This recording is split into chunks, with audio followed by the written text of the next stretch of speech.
Hey everybody, welcome back to Word Weekly Passwords to the Riddles of Our Lives. A special one today for the special new year.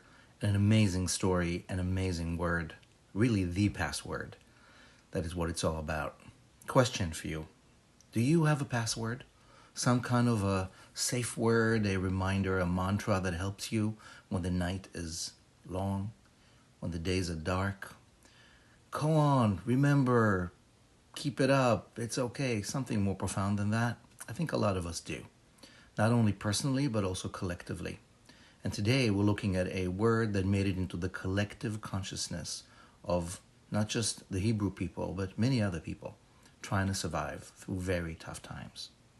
So here we are, the last story of the book of Genesis, Vayechi. Jacob, dead. The last of the three patriarchs. Joseph is about to die. All the other siblings, the tribes of Israel, one by one, are ending their career, and the book will be over too. But just before he dies, in chapter 50, verse 25, old man Joseph, the vice king of Egypt, calls over the remaining of his family and says to them, I'm about to die. But one day, you will leave this country, Egypt, and you will go back to our homeland. Pakod yifkod Elohim etchem. God will remember to remember you. Take my bones with you when you leave.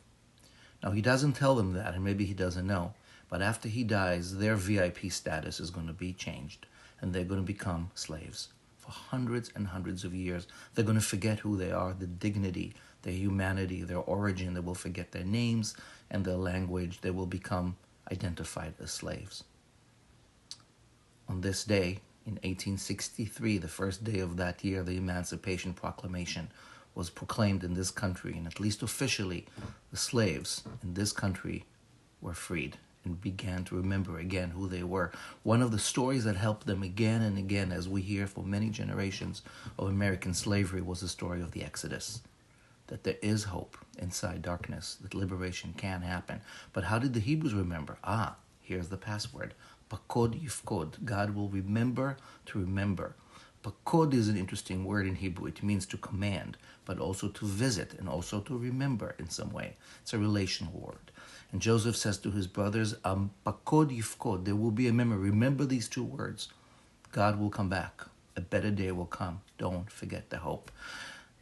One woman remembers these words, not a patriarch, a matriarch, a lesser known one. Her name is Serach, the daughter of Asher. She was the granddaughter of Jacob, possibly a reminder of the old goddess Asherah, and she lives to be hundreds or thousands of years old.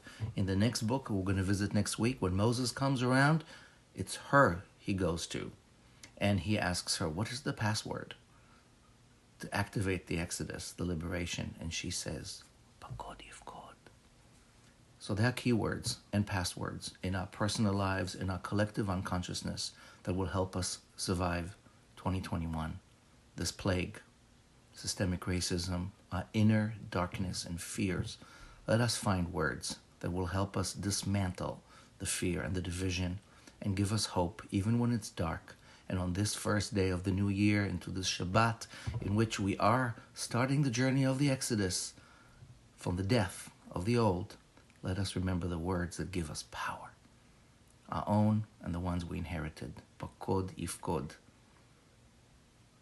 Days are coming. Days are here. Hope alive within. Shabbat Shalom. Happy New Year. See you next week for more words that will help us be the passwords to the riddles of our lives, dismantling patriarchy one word at a time. Shabbat Shalom. Healthy, happy, better New Year.